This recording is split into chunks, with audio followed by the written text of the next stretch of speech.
وبعدين قلت لحماية: ما خلاص كفاية كده، هو انت ما زهقتش من الموضوع ده؟ لكن هو عمل نفسه انه مش سمعني وفضل مكمل معايا. هو الموضوع حصل مرة واتنين وتلاتة لحد ما قعدنا مع بعض حوالي ساعتين، بس هو بصراحة يعني كان أجمد من جوزي خالص. هو ساعتها عرفت الفرق، وعرفت ان يعني حماية كان قوي وعوضني عن حاجات كتير ناقصاني. اي نعم جوزي كويس، لكن يعني برضو حماية احسن واحلى، كان حاجة تانية خالص، طول بعرض. والموضوع عنده مش قادرة اقول لكم كان عامل ازاي. هو زي ما حكيت لكم في الاول، انا وهو قعدنا نعمل الموضوع ده حوالي ساعتين، وكنت مبسوطة اوي ساعتها. وكل ما الموضوع يتكرر انا كنت بكون مبسوطة، وكنت بقوله: انت عارف الموضوع ده بيحصل ليه؟ علشان دايما انا وانت لوحدنا، ودايما بنحب بعض. بس تفتكر لما ابنك يرجع من السفر احنا هنعمل ايه؟ يعني يا ترى هنعرف نعمل الموضوع تاني ولا ايه؟ قال لي: ما تشغليش دماغك وسيب الموضوع ده عليا انا، هو لما يرجع من السفر انا هعرف اتصرف. قلت له ماشي، لغاية لما حصلت الحاجة اللي ما توقعتش ان هي ممكن في الايام تحصل، الحاجة اللي غيرت كل حاجة بيني وبين حماية، حاجة ما توقعتهاش خالص ولا عمرها جت في دماغي. ازيكم عاملين ايه؟ يا رب تكونوا بخير. هحكي لكم حكاية النهاردة، ولو عجبتكم ما تنسوش اللايك والاشتراك. ويلا بينا نبدأ في حكاية النهاردة. انا اسمي سماح وعندي 25 سنة، ولسه متجوزة من قريب، عروسة يعني، وعايشة مع جوزي وحماية وحماتي. جوزي بيضطر يسافر للقاهرة كل فترة علشان شغله، وانا بفضل قاعدة مع حماية وحماتي. هما كبار في السن، معديين ال60 سنة. احنا كنا عايشين عادي والدنيا تمام، لغاية لما حصلت حاجة وغيرت حاجات كتير، وهي حماتي توفت. وبعدها جوزي ساب شغله ونزل علشان ياخد عزاء، وبعد كده فضل قاعد طول فترة العزاء معانا، وبعدين اضطر يرجع لشغله تاني. وبعدها بقى يسافر لشغله ويجي اجازات يقعد معانا. وبعدها فضلت عايشة انا وحماية في البيت، بس حماية دايما بيكون قاعد في اوضته وقافل على نفسه، زي ما يكون حزين على وفاة مراته. ما بيخرجش من اوضته الا قليل خالص، يعني ممكن على قد الاكل وخلاص. لحد ما في مرة من المرات انا كنت رايحة علشان اوديله صينية الاكل، كنت ماسكة صينية الأكل ودخلت على عنده الشقة على طول. هو بيكون سايب باب الشقة مفتوح علشان لما اروح اوديله الأكل. دخلت كده على جوه على طول من غير ما اخبط، ولما قربت عند باب الأوضة بتاعته مش عارفة ايه اللي خلاني رحت بالراحة كده ومن غير ما اتكلم علشان اشوفه بيعمل ايه. هو كان باب الأوضة بتاعته موارب. المهم ان انا قربت من الباب ومن غير ما اتكلم ووقفت كده من بعيد، ولقيته فاتح التليفون وقاعد. وبصراحة انا شفت منظر كان غريب، وبقيت مش مصدقة وبقول معقول حماية عنده الموضوع بالشكل ده؟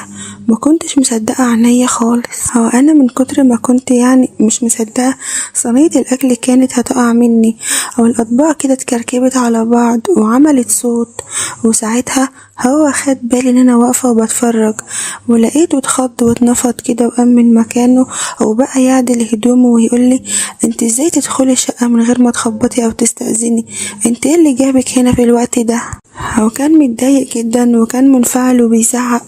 انا قلت له: حقك عليا، انا ما كنتش اعرف ان انت يعني واخد راحتك شوية، وما كانش قصدي، وكنت جايبالك الاكل.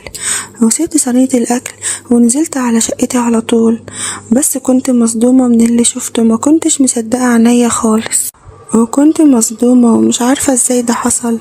ومسكت تليفوني وقلت ارن على جوزي، لكن ما كنتش عارفة هرن عليه واقوله ايه.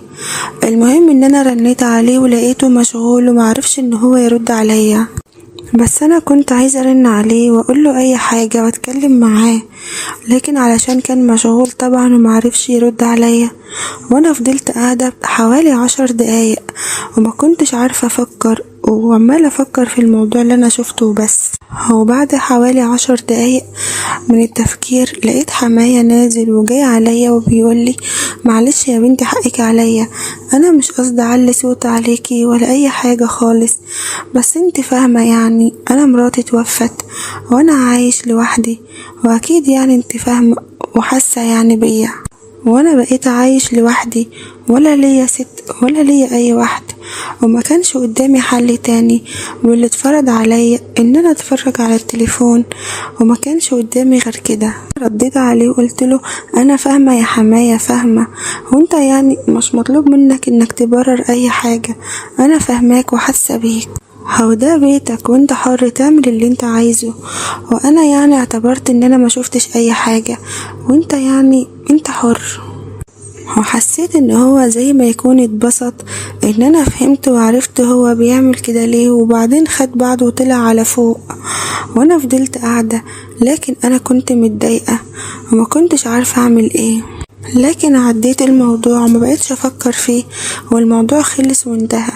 وبقيت كل مرة اجي اطلع له فيها صينية الاكل ارن عليه الاول واقول له ان انا جايباله صينية الاكل وطالعة، لحد ما عدى على الموضوع ده فترة، كانوا تقريبا حوالي 3 شهور، وفي ال3 شهور دول جوزي منزلش اجازة من شغله ولا مرة، وانا بصراحة كنت متضايقة وكنت حاسة بحرمان وحاسة ان انا يعني محرومة من الموضوع ده، لدرجة ان انا كنت بطلب منه العلاقة بتاعتي في التليفون، وكنت متضايقة لغاية لما عرفت ان هو ناوي يتجوز واحدة من القاهرة. طبعا اتصدمت واتضايقت جدا وبقيت زعلانة وبقول طب انا قصرت معاه في ايه، طب انا ذنبي ايه ان هو مش عارف يجي ومش عارف يعمل معايا الموضوع ده، ليه يتجوز واحدة تانية وانا هعمل ايه؟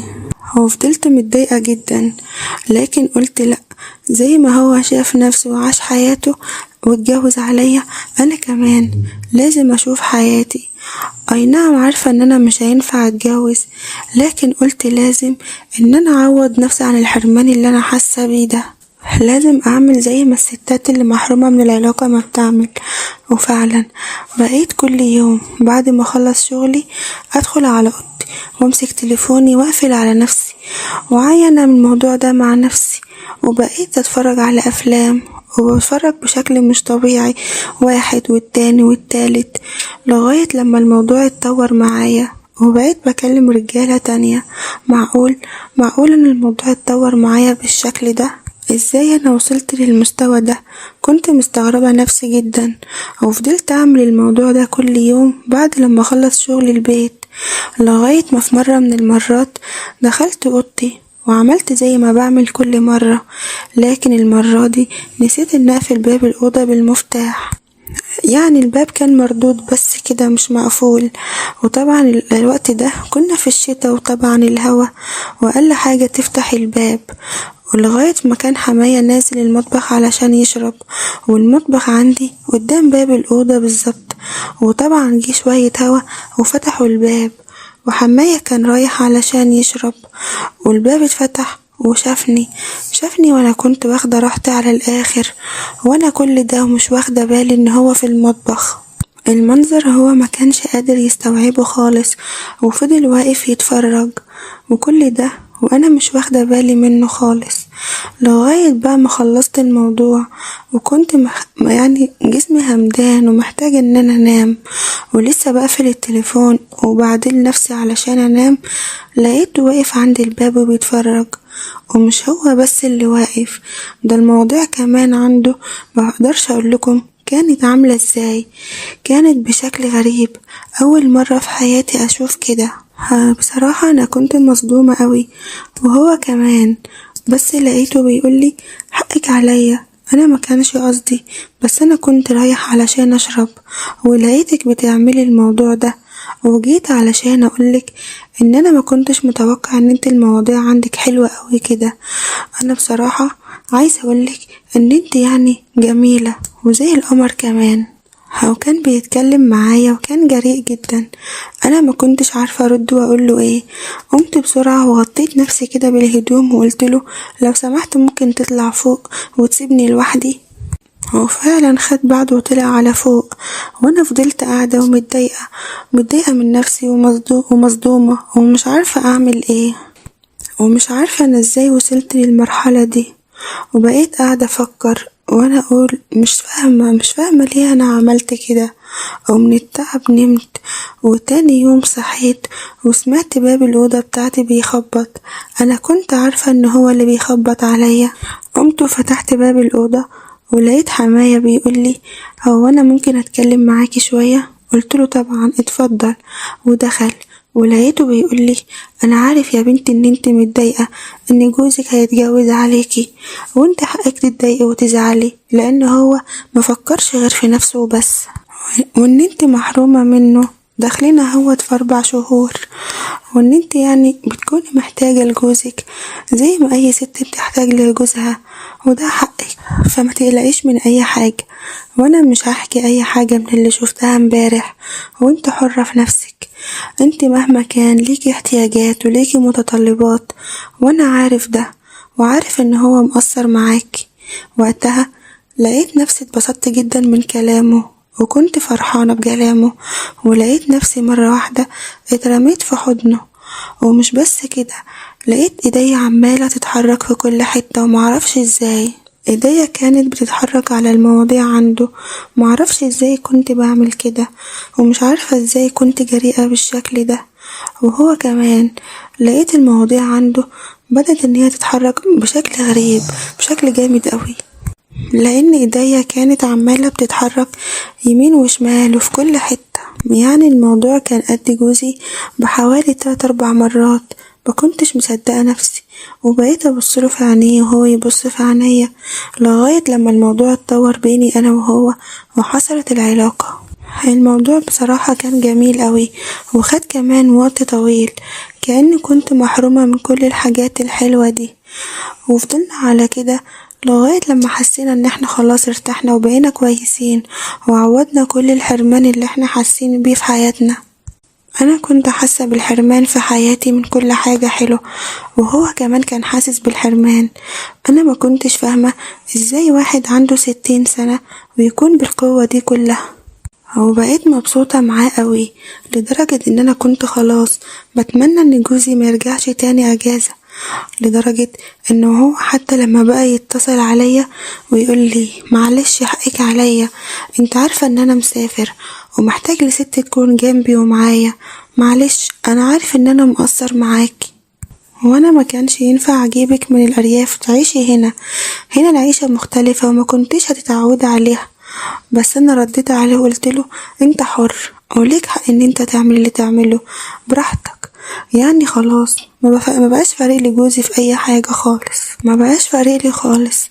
وفضلت العلاقة دي مكملة شوية لغاية ما بعد كده بقيت حاسة بأعراض غريبة، حاسة ان دايما مهمدة ودايما تعبانة وعايزة انام، ودايما شامة ريحة اكل. دورت على النت ولقيت ان دي ممكن تكون اعراض حمل، وفعلا رحت للدكتور وكشفت ولقيت ان انا حامل. وبقيت مش عارفة اعمل ايه. معقول الموضوع وصل معايا للنقطة دي؟ طب انا هتصرف ازاي؟ وهقول لجوزي ايه؟ واقول لحماية ايه؟ طب وهقول ايه للناس اللي حواليا اللي كلهم عارفين ان جوزي مش موجود؟ ما بقيتش عارفة افكر ولا عارفة اعمل ايه. وجيت علشان احكي لكم حكايتي وتنصحوني وتقولولي اعمل ايه واتصرف ازاي. انا واقعة في مشكلة كبيرة، انا عارفة ان انا غلطانة، لكن انا ما كنتش عارفة ان الموضوع هيوصل معايا لكده، وكمان كان غصب عني. انا جوزي مسافر وسايبني واتجوز هناك وما سألش فيا خالص. يا ريت حد ينصحني ويقولي اعمل ايه واتصرف ازاي في الموضوع ده، لاني مش